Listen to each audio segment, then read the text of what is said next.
नया सवेरा। रीमा एक छोटे से गांव की पढ़ी लिखी और आत्मनिर्भर लड़की थी। जब उसकी शादी हुई तो उसने सोचा कि उसके ससुराल में भी उसे वही प्यार और सम्मान मिलेगा जो उसे अपने माता पिता के घर में मिला था। लेकिन उसकी उम्मीद जल्द ही टूट गई।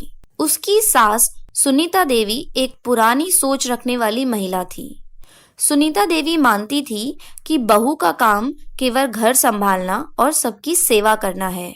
रीमा के लिए यह सब बहुत कठिन था।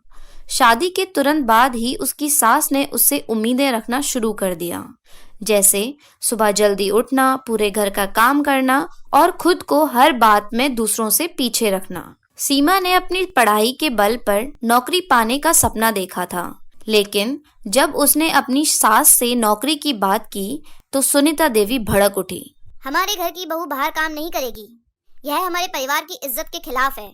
सीमा को यह बात बहुत चुभी, लेकिन उसने झगड़ा करने की बजाय प्यार से समझाने की कोशिश की। उसने कहा, माँ जी, अगर मैं नौकरी करूँगी तो घर की आर्थिक स्थिति और बेहतर होगी। मैं घर का सारा काम भी संभाल लूँगी।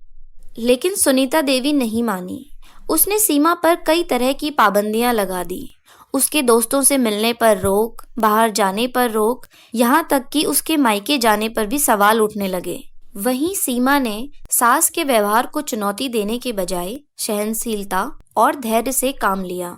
उसने धीरे धीरे घर के काम में निपुणता हासिल की और सास के दिल को जीतने की कोशिश की। लेकिन उसके दिल में नौकरी करने की इच्छा हमेशा बनी रही। एक दिन जब सुनीता देवी की तबीयत बहुत खराब हो गई तो सीमा ने पूरा घर संभाल लिया। उसने अपनी सास की सेवा करी और दिखाया कि वह परिवार के लिए कितना कुछ कर सकती है। यह देखकर सुनीता देवी को रीमा के प्रति नरमी महसूस हुई। एक दिन रीमा ने अपनी सास को पास के ही घर की एक महिला की वीडियो दिखाई, जो अपनी नौकरी और परिवार को बखूबी से संभाल रही थी। कमला देवी को यह देखकर थोड़ा आश्चर्य हुआ। उसने सोचा, अगर दूसरी महिला कर सकती है तो शायद मेरी बहू भी कर सकती है। धीरे धीरे रीमा की मेहनत और प्यार ने सुनीता देवी का दिल जीत लिया। उन्होंने रीमा को नौकरी करने की इजाज़त दे दी। जब रीमा ने पहली बार अपनी कमाई से अपने ससुराल के लिए सामान खरीदा तो सुनीता देवी की आंखों में खुशी के आंसू आ गए। आज रीमा और सुनीता देवी का रिश्ता एक मिसाल बन गया है। दोनों एक दूसरे का सम्मान करते हैं और एक दूसरे की ताकत बन गए हैं। सुनीता देवी ने सीखा कि बहू पर अत्याचार करने से परिवार टूटता है, लेकिन प्यार और समर्थन से रिश्ता मजबूत होता है। यह कहानी हमें यह सिखाती है कि धैर्य, समझदारी और प्यार से सबसे कठिन रिश्तों को भी संभाला जा सकता है। आशा ने बेटे को गांव से बाहर भेजा और बेटे ने शहर जाते ही नौकरी के साथ साथ शादी भी कर ली और अपनी बीवी के साथ शहर में ही रहने लगा। पर जब माँ को पता चला कि उसके बेटे विवेक ने शादी कर ली है तो उससे रहा नहीं जाता और वो अपने बेटे को फोन करती है। बेटा, तूने तो शादी कर ली और खुद शहर में बस गया। कभी माँ के बारे में सोचा ही नहीं। आज तक मैं अपनी बहू से मिल भी नहीं पाई हूँ। माँ, फिक्र मत करो, अब बहुत जल्दी अपनी बहू से मिल लोगी। अरे रहने दे। अगर तुझ पर विश्वास किया ना तो तू कभी मुझसे मिलने ही नहीं आएगा। इसलिए मैंने फैसला किया है कि मैं खुद शहर आऊंगी और कुछ दिन तुम्हारे साथ रहूंगी और अपनी बहू से अपनी सेवा भी करवाऊंगी। अब जैसे ही विवेक को पता चलता है कि उसकी माँ गांव से आ रही है तो उसके तो पसीने छूट जाते हैं और वो अपनी माँ से बात करने के बाद परेशान होकर सपना से कहता है, सपना, माँ आ रही है। किसकी माँ? मेरी माँ तो यहीं रहती है। अरे यार, मेरी माँ आ रही है, वो भी गांव से। और गांव की बहू को तो खाना बनाना, सास की सेवा करना, कपड़े धोना, बर्तन धोना सब आता है, लेकिन तुम्हें तो मुझसे लड़ने के अलावा कुछ नहीं आता। देखो, माँ आ रही है, इसलिए तुम माँ के सामने मेरा नाम भी मत ले लेना, वरना माँ मुझको लेकर यहाँ से चली जाएगी और तुम्हें यहीं छोड़ देगी। क्या सासू माँ आ रही है? हमने तो घर में नौकरानी रखी है, हम तो अपना पेट भरने के लिए खाना भी नहीं बना पाते। मैं माँ जी का खाना कहाँ से बनाऊंगी? देखो, मुझे घर का कोई काम नहीं आता। विवेक, तुम ही सोचो अब मैं क्या करूँ। अब सपना को जैसे ही पता चलता है कि उसकी सास आ रही है तो उसकी हालत देखने लायक हो जाती है, क्योंकि सपना को कोई काम ही नहीं आता था और उसकी सास गांव की रहने वाली थी। आखिर गांव की सास तो बहुओं से ही सारा काम कराती है। यही सोच सोच कर सपना और विवेक का बुरा हाल हो रहा था। तभी वहाँ सपना की नौकरानी कमला ताई आती है। आका भाई मैम साहब, आज मेरी तबीयत कुछ ठीक नहीं है, इसलिए मैं ना जल्दी घर जाएगी। जाते टाइम पर किचन मत करना। हाँ कमला, अब मैं कभी किचन नहीं करूँगी, क्योंकि मैंने सोच लिया है कि मैं खुद घर के सारे काम करना सीख लूँगी। तुम्हें ना अब कल से आने की ज़रूरत नहीं है। आका भाई मैम साहब, मुझसे कोई गलती हो गई क्या मैम साहब? आपको मेरी बात बुरी लग गई? अगर मैं इधर काम नहीं करेगी तो किधर जाएगी? तुम अपने लिए कोई दूसरा घर देख लो या कुछ महीनों का इंतज़ार कर लो। क्या पता दोबारा मैं तुम्हें ही बुला लूँ, और क्या पता घर के काम सीखने के बाद मैं शायद तुम्हें कभी याद ही ना करूँ। आखिर मेरी सासू माँ जो आ रही हैं, अपना घर बचाने के लिए मुझे घर के काम तो सीखने ही पड़ेंगे ना।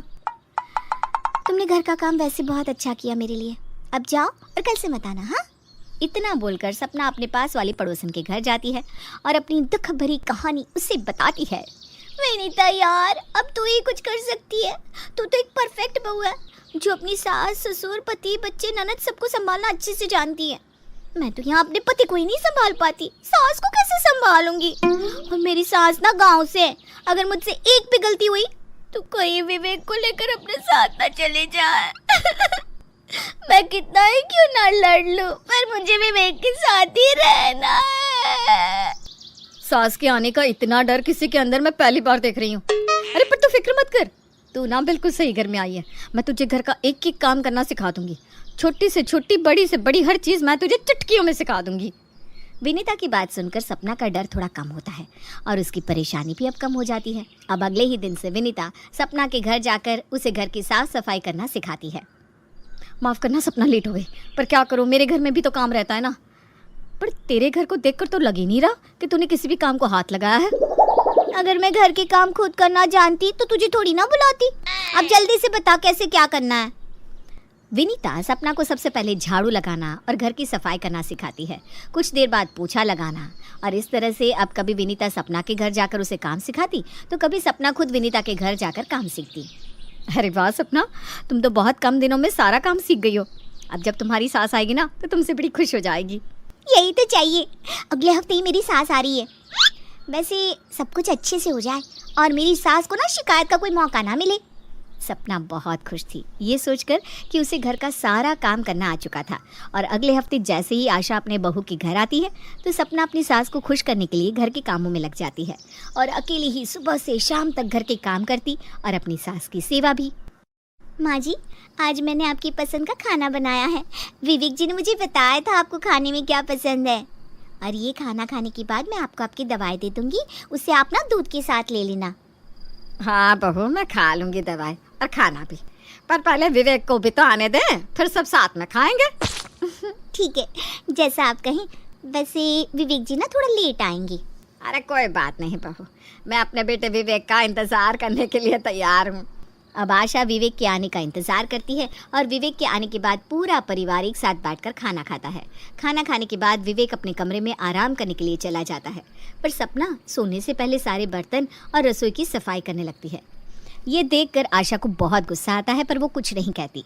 और अगली सुबह भी जब आशा अपनी बहू को घर के काम करते हुए देखती है तो वो अपने बेटे पर गुस्सा करने लगती है। नालायक कहीं का, बहू क्या इस घर की नौकरानी है जो तू हर समय बहू से ही काम करवाता है? रात को भी मैंने देखा खाना खाकर आराम से तू सोने के लिए चला गया और मेरी बहू 12 बजे रात देर तक घर के काम करती रही। बेशर्म कहीं का, तो घर में नौकरानी नहीं रख सकता था या बहू के घर के कामों में मदद नहीं करवा सकता था? मेरी बहू कुछ नहीं करेगी, शहर की लड़की है पर फिर भी गांव की बहू की तरह हर समय चूल्हे चौके में लगी रहती है। सपना तो ये सब कुछ आपके लिए कर रही है माँ, क्योंकि आपको ही तो एक संस्कारी बहू चाहिए थी ना। अरे चुप कर, बहू से काम करवा कर मजे ले रहा है तू और नाम मेरा लगा रहा है। हाँ, मुझे संस्कारी बहू चाहिए थी, लेकिन मुझे नौकरानी बहू नहीं चाहिए थी जो सुबह से शाम तक घर के कामों में ही व्यस्त रहे, जिसके पास खुद के लिए समय ना रहे। बहू, तुझे कल से घर का कोई काम करने की ज़रूरत नहीं है। मैं भी देखती हूँ ये तुझसे कैसे घर के काम करवाता है। तू कोई इस घर की नौकरानी थोड़ी ना है जो सारा दिन काम करेगी। अरे मैं भले ही गाँव की हूँ, लेकिन मेरे सोच विचार बिल्कुल भी गाँव के नहीं है। तू शहर की है, शहर की, इसलिए शहर वाले तौर तरीके रख, ना कि गाँव वाले। पर माँ जी। अरे पर कुछ नहीं, मैंने कह दिया ना तो कुछ नहीं करेगी मतलब कुछ नहीं करेगी। और तू आज से ही नौकरानी की तलाश में लग जा। ठीक है माँ, मैं आज शाम तक ही नौकरानी का इंतजाम कर देता हूँ। आशा विवेक की अच्छे से क्लास लगाती है। बेचारे विवेक और सपना ये सब देखते ही रह जाते हैं, क्योंकि उन्होंने जो सोचा था ठीक उसका उल्टा होता है। ये देखकर दोनों अपना सर पीटते हैं।